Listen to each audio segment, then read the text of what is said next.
3 months ago, the HOA president told me my house was sitting on her land. Last week, a judge handed me the keys to her mansion instead. So yeah, if you've ever wondered what happens when a bored retired land inspector meets a power-tripping HOA queen, pull up a chair because this one got stupid real fast. My name's Luke Harper. I'm 58, and all I ever really wanted at this stage of life was to be left alone with some tools, a decent porch, and a horizon that didn't have neighbors' Ring cameras staring back at me. I spent 25 years working for the federal government as a land inspector, which is a fancy way of saying I drove around in a truck, argued with surveyors, and told rich people their fences were in the wrong place. I've seen boundary lines start fistfights, church splits, and one divorce that involved a goat, 3 trailers, and a boat that technically belonged to the bank. And way before that, when I was a kid, I watched my dad lose the family farm in Oklahoma because some developer's survey moved our fence line 30 feet on paper. We didn't have a good lawyer, we didn't have money, and we sure as hell didn't have the stomach for a fight back then.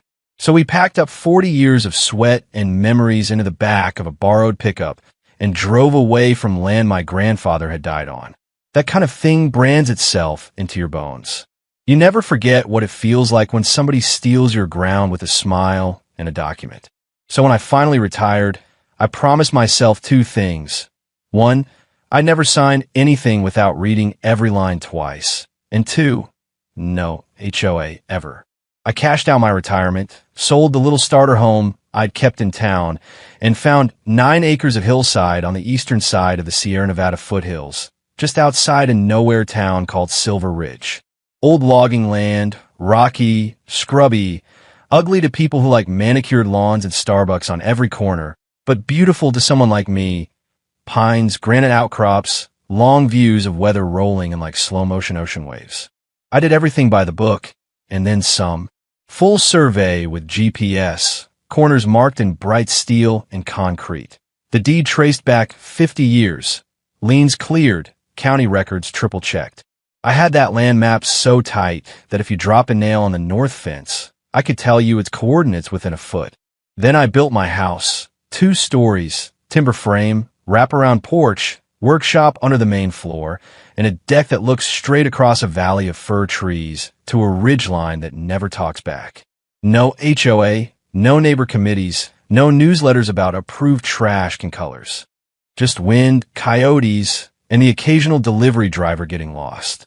For 2.5 years, it was perfect. My days were quiet, my coffee was strong, and my blood pressure was lower than it had any right to be. The closest thing I had to drama was a bear that really liked my compost bin. Then the developer showed up down the hill.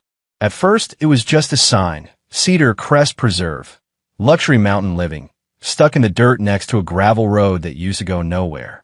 I laughed when I saw it, because nothing about that hillside said preserve to me. It said, good luck digging a basement. But money has a way of convincing people granite is just mountain character. And within a year, the truck started coming, framing went up, and what used to be quiet scrub turned into a row of Bayesian stone mountain villas with 3-car garages and balconies nobody ever used. At first, I figured fine, whatever, they're down the ridge, and I'm up here minding my business. Their platted boundary line was a good 300 feet from my southern markers. I could see a few roofs from my terrace if I squinted, but I could still stand on my porch and hear my own thoughts, so I let it go. I'd see the new folks in town sometimes at the hardware store or pretending to know what to do in the feed shop. Tight smiles, quick glances at my work boots and old truck. That hole, is he a serial killer or just a guy without a hedge trimmer look? Then she arrived. Madison Cole. You know the type even if you've never met her. Mid-40s, permanently tanned, platinum SUV, the kind of haircut that costs more than a decent socket set, and a little designer dog that looked like it had never seen dirt. She didn't just move in a Cedar Crest. She landed like she was auditioning to be queen of it. Realtors in town told me her little company specialized in curating exclusive communities, which, translated, means selling the illusion of control to people who are scared of dandelions. Her house went up on the very last lot nearest my land, a bloated Mediterranean thing with columns, an infinity pool, and enough outdoor lighting to be seen from space. I watched it rise from my terrace like some kind of sandstone cruise ship parking itself just off my shoreline. The back edge of her property kissed the line of pines I had along my southern boundary, close enough that on a dry summer I'd worry about their deck if we had a fire, but still, on paper, technically theirs. Or so I thought. The first time she introduced herself, it wasn't with a knock on the door or a pie. It was with an envelope. Thick, cream-colored, gold-embossed letters. Cedar Crest Preserve Owners Association. Inside was a typed notice, very polite, very formal, letting me know that my unpainted outbuilding, my workshop, and non-cohesive garage door color did not align with the community visual standards of Cedar Crest. It invited me to repaint my structures in an approved palette to maintain property values for all residents in the area. I read it, laughed, and pinned it to my shop wall under a magnet that says, "Not my circus, not my monkeys." Then I didn't think about it again until the second letter showed up, this time hand-signed, with little hearts over her eyes. That one talked about my fence height, which apparently disrupted sight lines and created an adversarial atmosphere for adjacent homeowners. The third letter scolded my gravel driveway for its irregular slope and suggested I consider a paver solution more appropriate for a premium mountain enclave.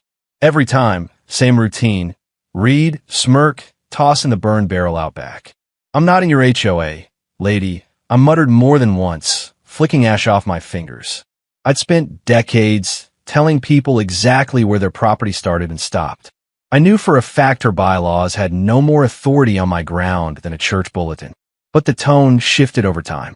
The language went from friendly reminder to continued noncompliance, and then to we may be forced to pursue other remedies. A couple of Cedar Crest folks started looking up at my place like I was some wild raccoon nesting at the edge of their curated habitat, the kind they'd call animal control on if I got too close. Somebody put up a tall hedge that blocked their own west view, just so they didn't have to see my half-finished deck railing. It wasn't just annoyance anymore. It was offense. Like my mere existence outside their rules was a personal attack. Then one chilly morning in October, I stepped out on my porch with a mug of coffee and saw Madison standing on the wrong side of my south marker. There's a bright orange steel cap in the ground there, sunk in concrete, stamped Harper 2021. She was 3 feet past it, in boots that had never seen mud, holding a clipboard and pointing her phone up at my solar panels like she was doing a wildlife survey. "You're on my side of the line," I called out, calm but loud enough to carry. She barely glanced over, and I could see the smile from where I stood, that tight, practiced real estate smile. "Oh, I'm just documenting some conditions," she said as if she were counting birds. "For what exactly?" I leaned on the railing, feeling my jaw tighten in that old, familiar way I hadn't felt since my dad stood on the edge of our Oklahoma field while a stranger pounded a new stake into the dirt. "Let's just say," she replied, tucking her phone under her arm, "it's time we clarified a few things. You'll be hearing from us formally. You know that cold little weight that drops into your stomach before a storm hits?" I felt it then, not because I believed for 1 second she was right, but because I knew her type. People like Madison don't hint unless they've already decided what they want, and decided you're in the way. A week later, I'm in my workshop turning a piece of pine on the lathe, shavings on the floor, radio low, life simple, when I hear tires crunching on my gravel. I wasn't expecting a delivery. I wiped my hands on a rag, walked up the steps, and there they were at the edge of my porch. Madison in a navy pantsuit like she was about to list my house on the MLS, and a guy who looked like he'd borrowed his dad's suit for a mock trial clutching. "Gee, a cheap briefcase, Mr. Harper," the kid piped up, flipping open a folder like he'd practiced in the mirror. "You've been served." I took the envelope, heavy with legal paper, and just looked at him for a second. "You at least old enough to drive that car you came in?" I asked. He flushed, muttered something about being with Cole and Anderson, counsel for Cedar Crest Preserve Owners Association, and took a respectful step back from my boots. I opened it right there. It wasn't a friendly reminder. It was a lawsuit. According to their independent review, my house, specifically part of my garage and a chunk of my workshop, was encroaching approximately 22 feet into land held in collective title by Cedar Crest Preserve. I love how they worded it, like my foundation had just drifted downhill one night while I was sleeping. They demanded that I cease unauthorized occupation, restore encroached land to its natural state, and, my favorite, submit a proposal for voluntary transfer of improvements to the association to avoid escalated legal action. I stared at the little hand-drawn map they'd attached, which looked like someone had printed a satellite photo from the internet and attacked it with a red marker in the dark. I looked up at Madison. Her arms were folded. She had this sugary little expression like she was doing me a favor. "You're really standing on my porch telling a retired federal land inspector that he built his own house on the wrong lot," I said slowly. "Not the wrong lot," she corrected. "All syrup and teeth, the community's land. And we're offering you a chance to resolve this amicably before it gets costly." I stepped forward just enough that the kid with the briefcase edged back off my top step. I kept my voice low. "You've got 20 seconds to get off my property before I call the sheriff and ask him to explain the word trespassing to you in small, easy syllables. Starting now." Her smile didn't slip, but I saw something flicker in her eyes, a little flare of anger. "We'll be following up shortly," she said, turning, voice loud enough for the nearest Cedar Crest deck cameras to catch.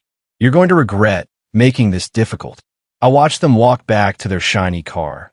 That old Oklahoma field burning in the back of my mind. My father's hand on a worn fence post as a stranger told him the land under his boots now belonged to the community. Not again, I thought. Not this time. I went inside, pulled the metal file cabinet out from under my stairs, and opened the top drawer. Every survey, every deed, every map, notarized and stamped, was right where I'd left it. I laid them out on the table like cards in a game I'd already memorized. GPS coordinates, elevation profiles, county plats, color overlays. You could have taught a class off that stack. I snapped pictures, scanned the documents, uploaded everything to the cloud and an external drive, because if there's one thing I've learned, it's this: when someone decides the line on the ground isn't convenient anymore, they'll try to erase it on paper first. Then I picked up my phone and called the county land office. The clerk transferred me to a district survey engineer I knew from way back, a guy named Mark Dutton, who once told a senator to his face that a property line couldn't be negotiated just because someone didn't like the shape of it. When I explained what was happening, he paused, then laughed one dry, tired laugh. "Oh, great," he said. "Cedar Crest has a live one again." "Again?" I asked. Long pause. "Never mind. We'll schedule an official site review. Keep your documents close." I didn't wait for the county. The next morning, I drove into town and walked into High Ridge Geomatics, the best surveying firm in 3 counties. I worked with them back in my federal days. They don't do guesswork. They do math. I prepaid for a full GPS resurvey and drone-based LiDAR sweep. The owner, a guy named Levi with the posture of an oak tree and the expression of someone who's seen too many property disputes to have any optimism left, nodded once and said, 72 hours. The following week, the Cedar Crest letters changed tone again.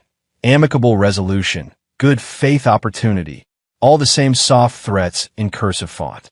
They even highlighted a sentence in yellow. I highlighted one back with a Sharpie. "I am not in your HOA."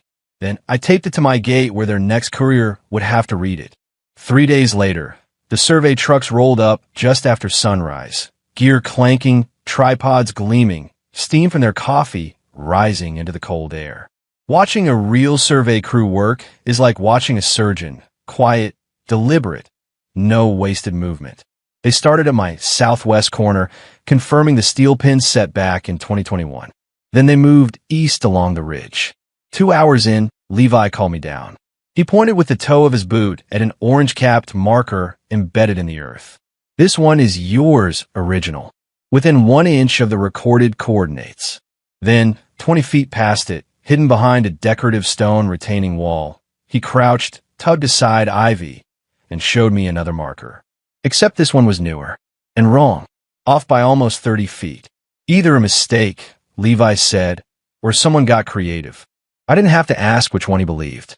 When he showed me the overlay on his tablet, it felt like someone had rested a hot coal right under my ribs. In blue, my parcel. In red, hers. And in the overlap, a whole chunk of Madison's prize backyard. Patio, pergola, guest house, and a sparkling infinity pool, sitting on my land like a sunbathing tourist. Levi didn't look up when he spoke. You own every inch of that. That night, I filed a formal encroachment claim with the county, attached the original and updated surveys, and sent Madison and the HOA a cease and desist letter. Certified mail, courier drop-off, plus an email with red receipts, because I wanted the moment to live forever in a court record. The next day, I posted a single sentence in the Silver Ridge Community Facebook group. Before you accuse someone of building on your land, make sure your mansion isn't sitting on theirs. The post spread faster than fresh gossip at a church potluck. Someone from Cedar Crest leaked the map overlay. A teenager posted drone footage showing the pool construction creeping over the boundary over 6 months like some kind of concrete glacier. The HOA's private message board turned into a digital dumpster fire. People scrambled, checking fences, calling title companies, wondering if the land under their immaculate decks actually belonged to them or to some rancher who'd been waiting for an excuse to collect. Then Madison made her biggest strategic blunder yet. She announced a community solidarity barbecue on what she called the shared recreation space behind the Cole residence. Translation, my land. My stolen land. They dragged grills, coolers, lawn chairs, portable speakers, and a banner that said protect our property values right onto my dirt. And they live streamed it. I didn't interrupt. I filmed from my deck, then called the sheriff and code enforcement. My voice was calm, smoother than my heartbeat. There's an unauthorized public gathering on my land. There are children near an unpermitted pool. Please send someone before somebody gets hurt. When the officers arrived, the music cut short. People suddenly discovered urgent obligations elsewhere. The sheriff pointed to the GPS coordinate printout and asked Madison to gather her guests and move them back across the boundary. On camera, the comments flooded in, laughing emojis, people typing, "This is insane," like they'd never seen suburban arrogance documented in HD before. That night, I sent a formal request to the county zoning board. Full audit of Cedar Crest structures, permits, drainage, and encroachments. Nothing petty, just the exact kind of bureaucratic grenade that takes 6 months to stop rolling. 2 weeks later, the county announced random inspections. I heard a rumor somebody's wine cellar was technically a non-conforming subterranean improvement. The panic was delicious. Then came court. The hearing drew more spectators than a high school football game. Journalists, anxious homeowners, a guy selling kettle corn outside. Okay, maybe not, but it felt like it. Madison walked in like a talk show host whose publicist had abandoned her mid-season. Her lawyer tried to blame the original developer. He called it a well-intentioned misunderstanding. My attorney, God bless him, just opened a binder with so many tabs it looked like a fourth grader science project. We presented both surveys, drone footage, boundary reports, even emails from a former HOA board member who said she'd warned Madison months ago. But the finishing blow was the county inspector who testified that her guest house was permitted as a storage shed. The patio was never approved. The pool permit was granted only because someone claimed it was well within HOA boundaries. And yes, Madison had the correct map before she filed the lawsuit. That's when the temperature in that courtroom dropped like a snake slid across the floor. The judge ruled in under 10 minutes. Madison owed damages and legal costs totaling $790,000 and had 30 days to remove or surrender all improvements built on my parcel. When she didn't pay, I filed for enforcement under state law. And just like that, the county transferred ownership of her mansion, her palace of entitlement, directly to me. But I didn't move in. I didn't want the echo of her voice on those walls. Instead, I donated its use to a veterans transition program. The infinity pool, filled and covered, turned into a greenhouse. The guest house became a woodworking shop. Cedar Crest didn't send any more letters after that. A month later, Madison drove by once, silent behind the wheel of a smaller car than before. She didn't get out. She didn't look at me. She just stared at the house that used to be hers and then rolled away. Last week, I put up a new sign at the southern boundary. Cardoak, no gold leaf, no legal srets. Just 5 words. If you think it's yours, prove it. Now I drink my coffee on the porch again, watching storms move over the ridge, grateful, tired, changed in ways I'm still sorting out. Some folks say I went too far. Others say I did exactly what a man should do when someone tries to steal the ground under his feet. So I'll ask you, since you're still here, was that justice or payback? If it were your land, your history, your family's pride buried under the soil, what would you have done? Tell me in the comments, because I've got a feeling this conversation isn't over yet.